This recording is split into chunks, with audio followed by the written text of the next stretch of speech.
భూమి భుక్తి తెలంగాణ ప్రజల విముక్తి కోసం ఎంతో మంది వీరులు పోరాటం చేశారు. రజాకార్ల తుపాకులకు ఎదురు నిలిచి ప్రాణత్యాగం చేశారు. హన్మకొండ జిల్లా పరకాలలో నాటి నిజాం సైన్యం జరిపిన కాల్పుల్లో 23 మంది వీరులు అమరులయ్యారు. ఈ ఘటన మరో జలియన్వాలా బాగ్గా చరిత్రకారులు చెబుతుంటారు.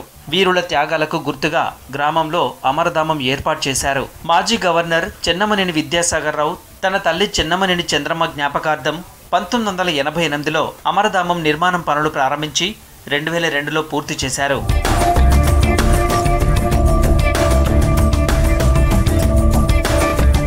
అమరధామం పైన పరకాల మండలం రంగాపురంలో రజాకార్లు చెట్టుకు కట్టేసి కాల్చి చంపిన వీరుల బొమ్మలను ఏర్పాటు చేశారు. ఇక్కడ ఏటా సెప్టెంబర్ 2న, సెప్టెంబర్ 17న స్వాతంత్ర సమరయోధులు సభలు సమావేశాలు నిర్వహిస్తుంటారు. అమరుల త్యాగాలను యాది చేసుకుంటారు.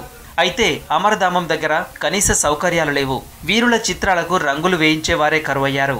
అమరధామం నిర్మించిన తర్వాత ఈ యొక్క అమరధామానికి అనేక మంది ఈ అమరధామాన్ని ఫోటోను ఉద్యమంలో టీఆర్ఎస్ పార్టీ వాడుకున్నది, అనేక పార్టీలు వాడుకున్నది. కానీ ఈ యొక్క పోరాటం చేసిన ఘటనలను ఎవరిని కూడా గుర్తించలేకపోతున్నారు. అది చాలా బాధాకరమైన విషయము. ఈ యొక్క అమరధామం నిర్మించిన తర్వాత కలర్లు వెలిసిపోతున్నాయి. అదేవిధంగా ఈ పోరాటం చేసిన ప్రతిమ ఏదైతే అప్పుడు చేసిన వాళ్ళందరూ కూడా ఈ ప్రతిమల కాళ్ళు చేయిలు ఇవన్నీ విరుగుతున్నాయి, డ్యామేజ్ అవుతున్నది, కలర్ వెలిసిపోతున్నది. ఇక్కడ లైటింగ్ ఏర్పాటు చేస్తామన్నారు, అనేక విషయాలు చెప్పింది ఈ యొక్క రాష్ట్ర ప్రభుత్వం కావచ్చు. కానీ ఇంతవరకు ఎవ్వరు కూడా ఏం చేయలేదు. 20 ఏళ్ల కిందట నిర్మించిన అమరధామం చుట్టూ పిచ్చి మొక్కలు పెరిగాయి. విగ్రహ ప్రతిమలు, పోరాట యోధుల చేతులు, కాళ్ళు, చేతిలో పట్టుకున్న కర్రలు విరిగిపోయాయి. వీటి రిపేర్ విషయాన్ని స్థానిక ప్రజాప్రతినిధులు పట్టించుకోవడం లేదని జనం మండిపడుతున్నారు. దూర ప్రాంతాల నుంచి అమరధామం చూడ్డానికి వచ్చిన వాళ్ళు గద్దె పరిస్థితి చూసి అసంతృప్తి వ్యక్తం చేస్తున్నారు.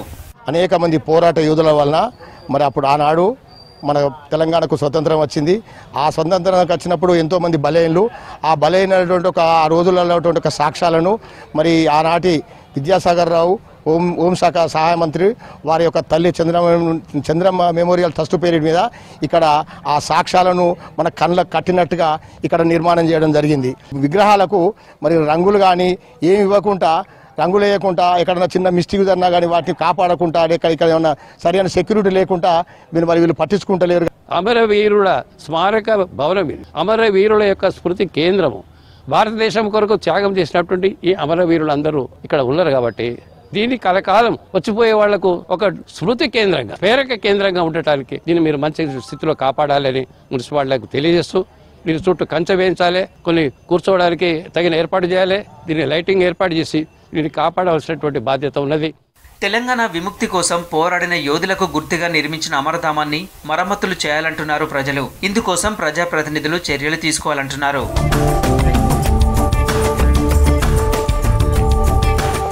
నిజాం నిరంకుశ పాలనకు వ్యతిరేకంగా సాగిన పోరాటంలో ఎంతో మంది తమ ప్రాణాలను రక్తతర్పణ చేశారు. ఆ పోరాట యోధుల త్యాగాలను భావితరాలకు అందించడం కోసం నిర్మించిందే ఈ అమరధామం. ఈ అమరధామం ప్రతిమలు విరిగిపోతుండగా కలర్లు వెలిసిపోతున్నాయి. ఇప్పటికైనా ప్రభుత్వం, అధికార యంత్రాంగం దృష్టి సారించి మరమ్మతులు చేసి దీన్ని కాపాడాల్సిన బాధ్యత ఎంతైనా ఉంది. వీడియో దశరథ్తో అశోక్, విజిక్ న్యూస్, పరకాల నుంచి.